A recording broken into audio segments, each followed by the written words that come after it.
el fallo se la ve a la jueza por momentos hasta enojada. Yo advierto que la veo que ella quiere darle un tirón de oreja a los padres. Hay una... Yo soy lo que uno advierte al leer a la sentencia, pero lo que voy es, no es necesario que siempre la argumentación tenga que haber soporte supranacional. Al soporte supranacional voy a la medida en que ese soporte, que es la dimensión internacional que tiene el control de constitucionalidad ahora, yo voy a buscar la fuente internacional en la medida en que esa fuente refuerce la salida que yo tendría argumental sin necesidad de recurrir a ella. Por eso yo digo, esas capas de la cebolla que están superpuestas ahora nos obliga siempre, por el 29 del Pacto de San José, a buscar siempre la salida más benéfica y más intensa para el ser humano. Entonces ella considera en este caso que tenía que apoyarse en el artículo 3 de la Convención de los Derechos del Niño, del interés superior del niño, para de alguna manera sumarle a todo el desarrollo argumental que venía haciendo. Ella necesitaba fortalecer todo esto que se estaba haciendo. Entonces, la manera, la salida, ¿cómo? Dar su... Sí. Me parece a mí de otra, lo digo, no es una juez correccional. No, una jueza de penal juvenil. Penal juvenil. Pero sí, es como dice ella, la norma propia de otra parte. O sea, yo lo que digo con el tema de las armas, yo estoy diciendo por... Sí, ¿no, doctor? O sea, ¿cómo es la progresión? Primero, faltar. Primero, ejecutar. Sí, yo por eso les digo, amigos, esto no es una moda. No vamos a la norma internacional porque está de moda o porque así me van a citar algún autor o van a comentar mi fallo. Sobre todo en la medida que se salga de la realidad de la situación. Por supuesto, le digo, ese es el gran problema, Por ahí esa exportación. Claro, lo que pasa es que, otra cosa, amigos, no tenemos que ver tampoco de que nosotros dentro de este baúl, escuchen, dentro de este baúl, ya no importa el origen de la fuente, porque el bloque sigue siendo uno, el bloque es el mismo. Escuchen, el bloque es uno y el bloque es intangible. No importa el origen de la fuente, todo va al mismo bloque. Y a ese baúl yo voy en busca de la solución que me vaya a aportar la mejor salida para el caso. Pero me interesa ya la fuente, de dónde la tomo. Quiero decir, tampoco lo tenemos que ver como que esto es una invasión del derecho internacional. Es el Estado que soberanamente se ha autorrestringido y que ha sumado todo eso. Y que ustedes me dirán, bueno, los jueces de Estados Unidos no tienen ese problema. Bueno, no lo tienen, pero nosotros sí lo tenemos. En el sentido de que no lo tienen los jueces de Estados Unidos en la medida en que ellos no reconocen la competencia contenciosa de la Corte Interamericana. Nosotros sí la hemos reconocido. Y el control de convencionalidad ya lo tenemos, digamos, como un mandato del propio pacto y como un mandato de la Corte Interamericana que la asumimos como órgano propio. O sea, tenemos que saber siempre ya que esto en el plano procesal hace que mi proceso nacional tenga siempre ahora el peligro de que pueda haber un proceso internacional. No es lo más habitual. No sabemos qué va a pasar en el futuro. Pero sí sabemos que eventualmente puede haber un proceso internacional. Y en ese proceso internacional se va a terminar discutiendo, aunque sin que sea el mismo proceso, lo que nosotros hemos hecho. Entonces, también tenemos que saber que aunque la Corte Interamericana diga que no es un tribunal de casación regional, ya hemos visto ejemplos de sobra, Argentina, el caso Bulacio, que hoy se está juzgando,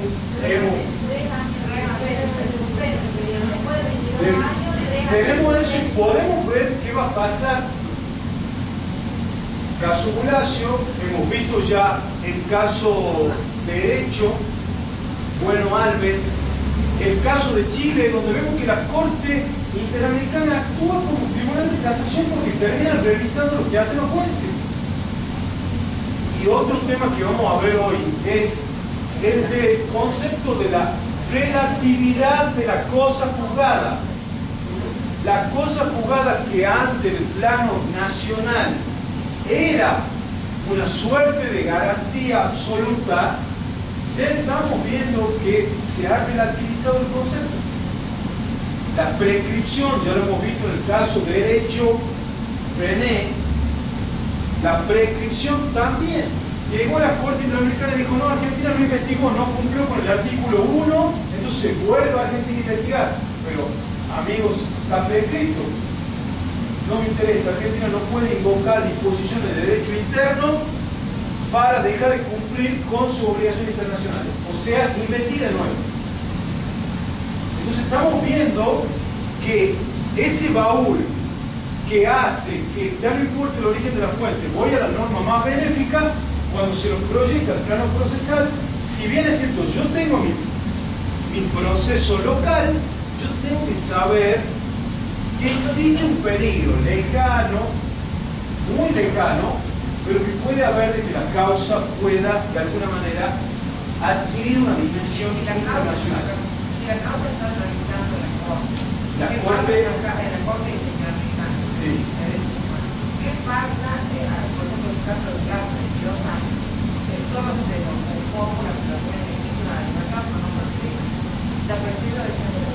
Bueno, de eso estamos diciendo que si bien es cierto, son dos procesos diferentes, el nacional y digamos, el proceso que no, porque el proceso que se hace en la Corte Interamericana eventualmente no es técnicamente una casación de lo que se hizo internacionalmente, de lo que se hizo nacionalmente, pero termina siendo una casación de rebote, porque el proceso es contra el Estado argentino, por lo que el Estado argentino no ha hecho en el proceso nacional.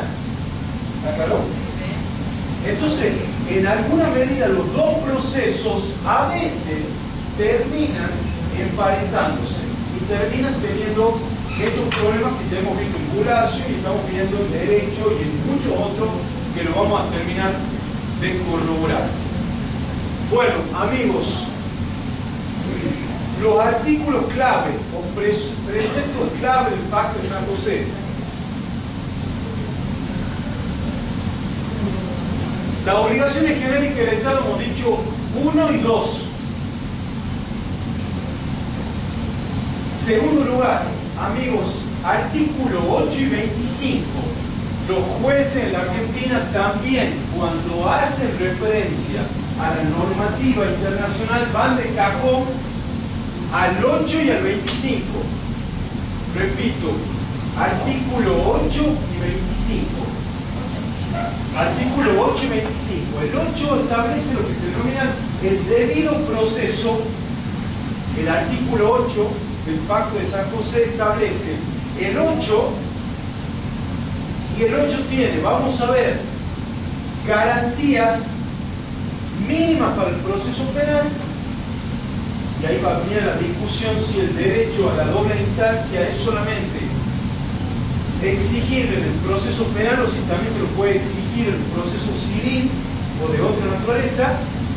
8 y el 25 que establece la obligatoriedad de los estados de reconocer un recurso. La terminología de la convención es recurso, pero es interpretado como un amparo. Es decir, el Estado debe reconocer por el 25 un amparo a los derechos fundamentales. Es decir, que si nosotros no hubiésemos tenido constitucionalizado el amparo en la reforma del 94, igualmente lo hubiésemos tenido por el 25 del Pacto de San José. Es decir, el Pacto de San José en el 25 tiene subsidiariamente un amparo. El 24, que es el que establece la igualdad ante la ley. El 26, la progresividad. La progresividad, que adquiere importancia fundamental la progresividad en materia de derechos sociales y previsionales. El piso que se concede, y algunos también lo están proyectando en materia institucional, cuando se llega a un determinado estándar, no se puede bajar de ese estándar, sino solamente progresar. El pacto siempre tiene, hemos dicho, piso, no techos. Piso, no techos. El 28 hemos dicho, la cláusula federal, la obligación de los estados nacionales de garantizar que esos compromisos internacionales también se van a respetar en sus estados o agrupaciones subnacionales, en nuestro caso las provincias. El 29 con la pauta de interpretación, la más benéfica.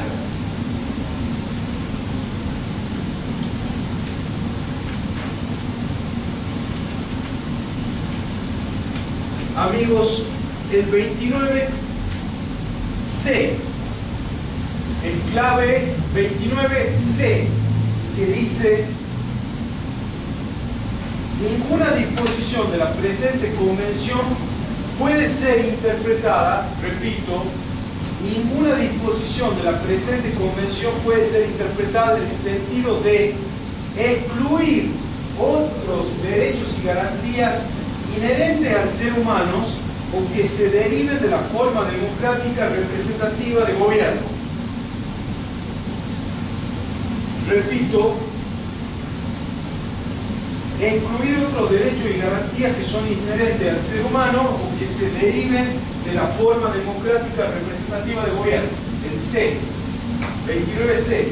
Y el 29A, que dice: ninguna disposición puede interpretarse en el sentido de permitir a alguno de los estados partes, grupos o personas suprimir el goce y ejercicio de los derechos y libertades reconocidos en la Convención o limitarlos en mayor medida que la prevista en ella. Artículo 29A. Es decir, que siempre voy al cotejo, con independencia de la fuente, de cuál es la norma más favorable. ¿Está claro? Esa es la norma interpretativa, la denominada norma de interpretación que tiene el pacto, que tiene el 29. El 31, que se equipara de alguna forma el 31 al 33 de la Constitución Nacional, derechos no enumerados, y que en combinación con el 29, inciso C, dice: el hecho de que no estén reconocidos ciertos derechos, pero que tengan que ver con la dignidad humana y que puedan extraerse de la forma republicana representativa de gobierno, yo lo puedo tomar a ese derecho. ¿Está claro? Y lo mismo hemos dicho, que si no está la enumeración de derechos que hace el pacto no es taxativa, la enumeración de las garantías tampoco. Es decir, que nuevas violaciones a los derechos humanos pueden obligar a nuevas garantías.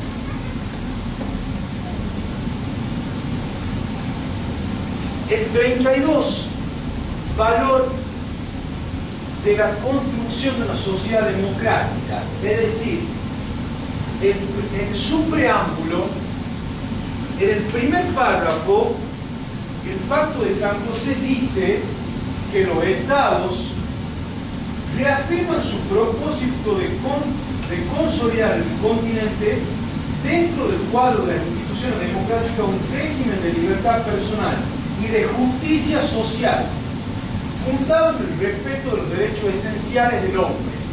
Es decir, que en el espacio interamericano hay una conexión entre derechos y régimen republicano democrático de gobierno.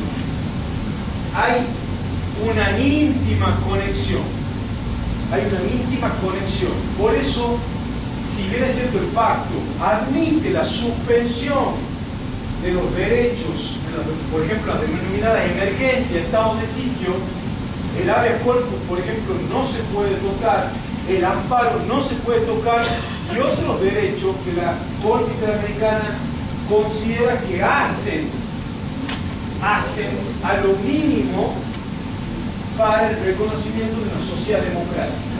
Es decir, que esto, si se lo proyecta al espacio europeo, hace que, por ejemplo, países como Turquía, que quieren ingresar a la Unión Europea, le dicen, antes tiene que pasar por la Carta Europea de Derechos Humanos. Vos, antes de querer entrar al espacio económico europeo, tenés que suscribir los derechos. Si vos no suscribís esta Carta de Derechos, vos no entrás a este espacio. ¿Está claro? Esa construcción de esa sociedad regional, democrática, que pretende Europa, es lo mismo que el preámbulo del Pacto de San José surge. 46.2 es fundamental para poder eventualmente llevar un caso ante la Corte Interamericana, agotar lo que se denomina la vía o los recursos internos. Es decir, yo no puedo ir a la Corte, a la Comisión Interamericana, plantear un caso para que vaya a la Corte si antes yo no agoto la vía interna. Si yo no agoto la vía interna, no puedo ir. Ya vamos a ver que hay algunas excepciones que permiten, sin que se agote completamente la vía, yo sí puedo ir a la Corte Interamericana. Pero primero tengo que intentar la vía interna. 62 y 64, amigos. El 62 la fija a la Corte como intérprete final. El pacto hace que la Corte Interamericana le otorgue el estatus de intérprete final. 62 y el 64, que tiene una disposición que no tiene la Carta Europea, dice algo todavía más importante, que es: los Estados miembros de la organización podrán consultar a la Corte acerca de la interpretación de esta convención o de otros tratados concerniente a la protección de los derechos humanos en los Estados americanos. Repito, hemos dicho que la Corte Interamericana tiene dos competencias, una consultiva y otra contenciosa. Y el Pacto de San José hace que la Corte de este bloque sea la intérprete final, no solamente del Pacto de San José, que es la que la prevé a ella, sino que el propio pacto le está diciendo que también es la intérprete de la consulta hermenéutica que pudiese hacerle a algún país miembro de la OEA, no solamente sobre el Pacto de San José, sino de cualquier otro tratado sobre derechos humanos que vincule o que haya sido ratificado por ese país. Esto que ha hecho que con el desarrollo jurisprudencial la Corte Interamericana se haya elegido ella misma el intérprete final de la Convención de los Derechos del Niño, del Pacto Internacional de Derechos Civiles y Políticos, de la denominada CEDAW, es decir, de cualquier tratado internacional que aun cuando no haya surgido del espacio interamericano, sea aplicable en el espacio interamericano. Entonces, adviertan la magnitud que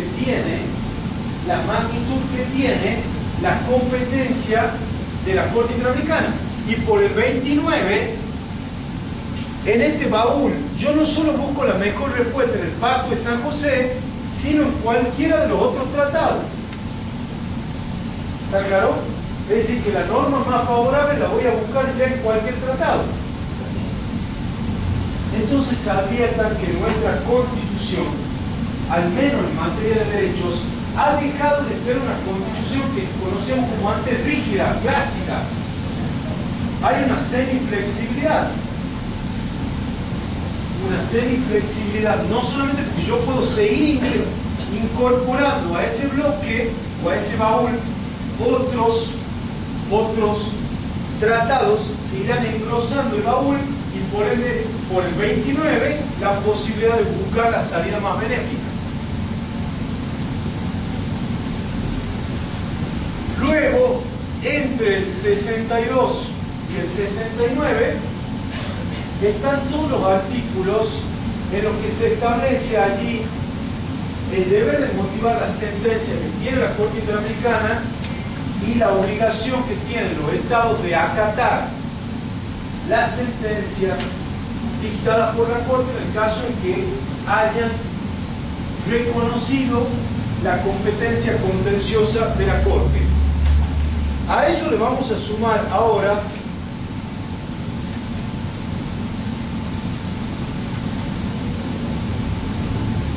.3 dice, no se restablecerá 4.3, esto es para la discusión que siempre hay en la Argentina, la pena de muerte. Ya no es posible la pena de muerte en la Argentina, porque dice el 4.3, no se restablecerá la pena de muerte en los estados que la han abolido. Eso implica que Argentina, en el momento en el que ingresa al sistema interamericano,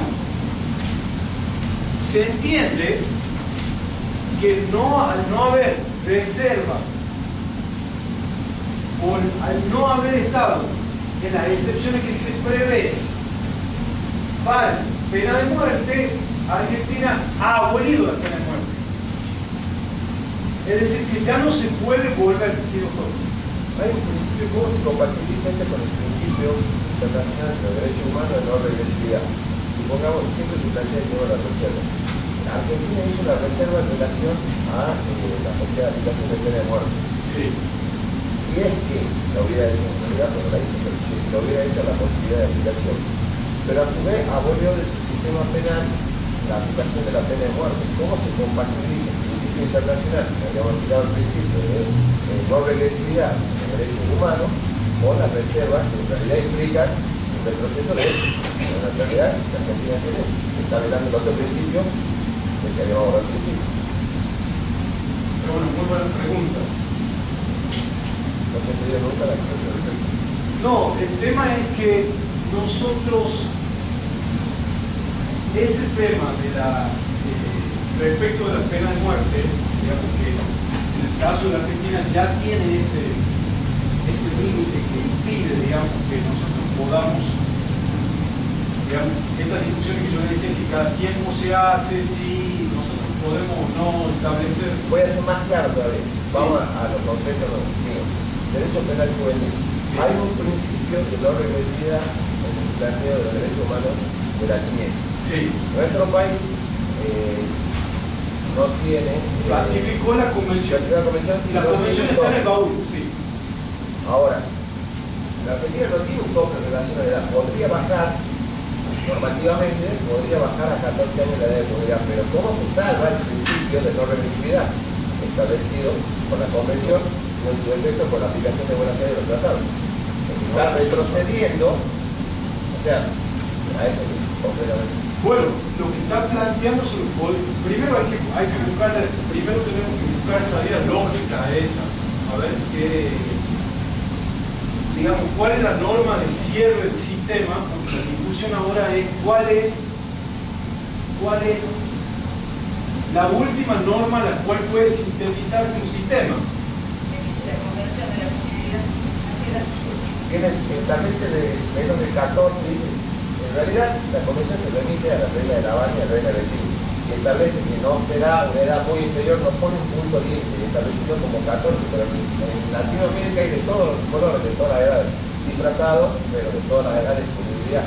Ahora, concretamente, nosotros somos elogiados por nuestra edad de punibilidad, entonces implicaría un retroceso de las normas internacionales. Entonces, pero supongamos que Argentina haya hecho una reserva, no la hizo, pero no la hizo una reserva en relación a ellos, o sea, igual no podría regresar aún por reserva, mucho menos en reserva, pero no podría regresar con reserva. Entiendo yo, que por eso quiere decir la Corte. Pero me parece que, bueno, allí, digamos, el 29, la discusión que tenemos que plantearnos ahora es, y esto lo plantean los lógicos, los que hacen introducción al derecho o los que hacen lógica aplicada al derecho en el sentido de decir, ¿cuál es la norma en la que puede simplificarse todo el sistema normativo argentino? Entonces, bueno, había algunos que hablaban del 16, otros hablaban del 33, y ahora muchos están hablando de cómo hacemos nosotros con la incorporación de los tratados internacionales. ¿Cuál es la última norma?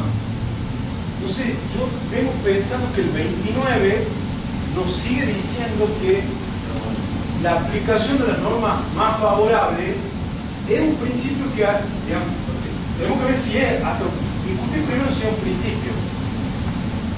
Es un principio según la Corte Interamericana.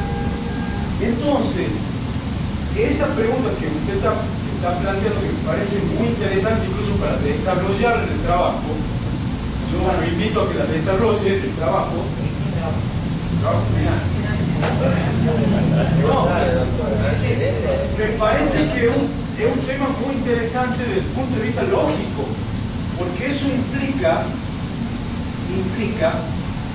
los problemas que nosotros tenemos con las reservas que hemos hecho o no respecto a los tratados internacionales y cómo juegan los propios principios de regresividad, progresividad que el propio tratado tiene.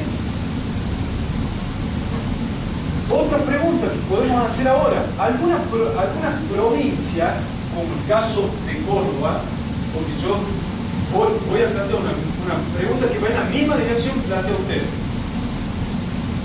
La provincia de Córdoba tiene una norma que dice que la protección de la vida desde la concepción es absoluta. ¿Está claro? Hay una protección absoluta de la vida desde la concepción. Lo que implica que esa norma de la Constitución de la provincia de Córdoba entraría en colisión eventualmente con una disposición del Congreso Federal nuestro que permitiera hipótesis de aborto voluntario. ¿Sí?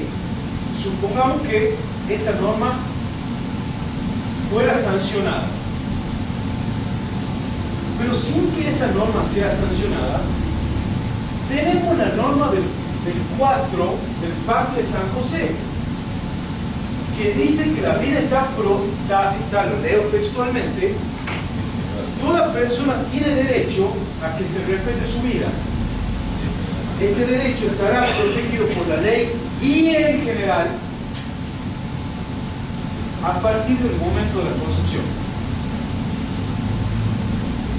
Dice y en general. A partir del momento de la concepción. Entonces, alguien desde una posición pro vida me va a decir en Córdoba, que ya lo dice, que por el 29 la norma más favorable al concebido no nacido es la de Córdoba. Y por ende aplicará la de Córdoba. Por aplicación del principio del derecho al mejor derecho se aplica en Ushuaia la misma norma.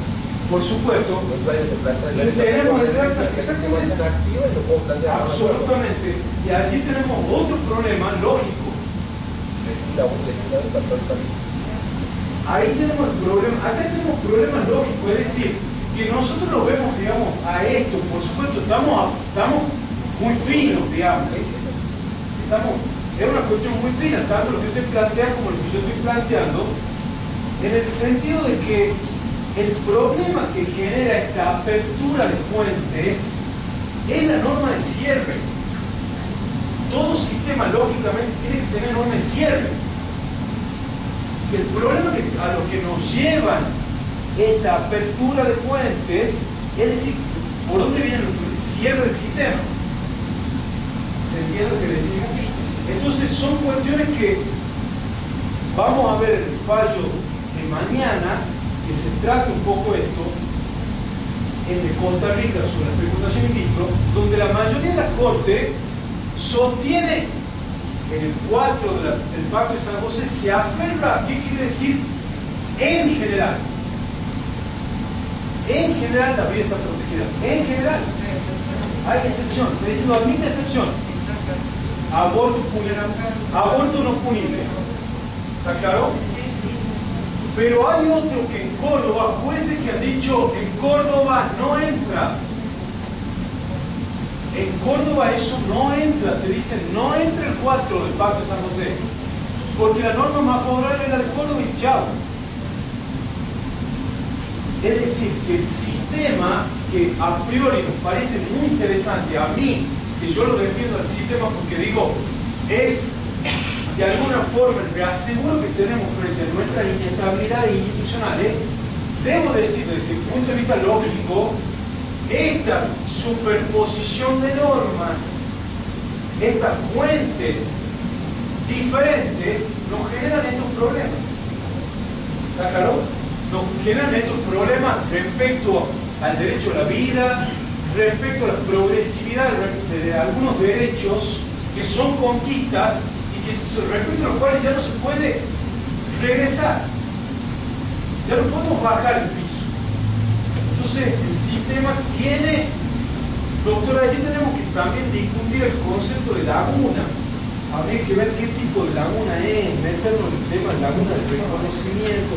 Es decir, me parece que el tema que usted plantea es muy interesante para desarrollar.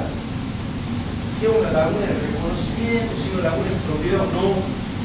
¿No será que esa ley que van a dictar, digamos, el Congreso de la Nación, puede estar ya con su suerte echada, de ser tachada de constitucional, No convencional. Sí. convencional? Sí, sí, puede. Y entonces no afecta a la soberanía del Estado.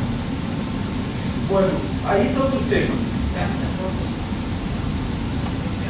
Escuchen, ustedes saben que los sistemas de controles, en los sistemas de control de constitucionalidad, ¿qué hora es? Perdón, y con esto me detengo. Ustedes saben que hay dos tipos de sistemas de control: el control abstracto y el control concreto. El control abstracto es el que pueden hacer o hacen los tribunales constitucionales europeos en algunos sistemas que están diseñados de manera tal que, por ejemplo en Italia, una vez que sanciona la ley por el Parlamento, antes de entrar en vigencia hay una suerte de control previo que hace de constitucionalidad su tribunal constitucional. Es decir, que el control que se hace abstracto no se hace en función de un caso. ¿Está claro? Y cuando pasa, por así decirlo, el visto bueno del Tribunal Constitucional, queda esa norma no solamente vigente, ya puede ser, entramos al concepto de eficacia. Nuestro sistema no es un sistema abstracto, es un sistema concreto, que significa que el control no lo hago en abstracto, sino que el control lo hago en un caso concreto. Y eventualmente la declaración de inconstitucionalidad no va a tener, como el sistema de control concentrado, efectos generales, erga omnes. Por eso Kelsen ha hablado de legislador negativo.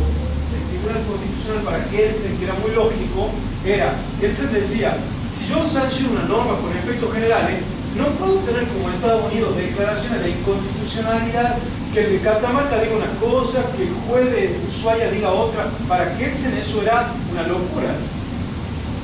Entonces Kelsen dice, yo necesito un solo órgano, que es el Tribunal Constitucional, que el legislador negativo, porque la contracara del legislador positivo.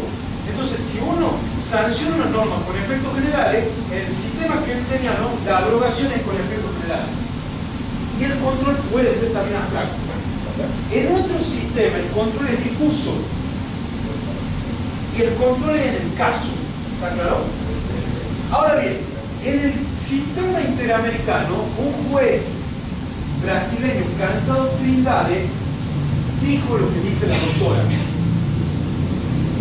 Dice, la ley de autoamnistía que dicta un país es inconvencional per se, sin necesidad de controlar si en el caso concreto provoca una afectación a alguna persona. Es decir, una posición en minoría que la tuvo en el caso del amparo y que luego la Corte Interamericana lo sostuvo en la causa de Barrios Altos, donde la Corte Interamericana dice que aquellos países que respecto a lo que sucedió en los 80 dictaron leyes de autoamnistía, esa ley es inconvencional por el artículo 1 y por el artículo 2. Es decir, que no haría falta ninguna control en ningún caso, es inconvencional. Es decir, que fíjense como la Corte Interamericana allí está funcionando como un tribunal constitucional europeo. ¿Y mandó el país a adecuarla o no? Dijo que tenía efectos generales, es decir, que no hacía falta ni siquiera ninguna adecuación. Es decir, que la Corte Interamericana en Barrios Altos, repito, en la causa Barrios Altos, la Corte Interamericana prácticamente aprobó con efectos generales y dijo con efecto de Gabones esa declaración de inconvencionalidad. ¿Está claro? Es decir, que todo esto que estamos viendo pone en crisis los viejos conceptos que nosotros teníamos. Entonces ya las respuestas no son tan claras cuando chocan diferentes principios o diferentes salidas de hermenéutica. Porque tenemos una polifonía normativa y tenemos al mismo tiempo órganos supremos que se superponen. La Corte Federal con la Corte Interamericana. Y si bien en este momento tenemos que hay una alineación hermenéutica, podría haber choque. ¿Está claro? Bueno, nos detenemos, pero nos detenemos 5 minutos, 10 minutos. 15, 20.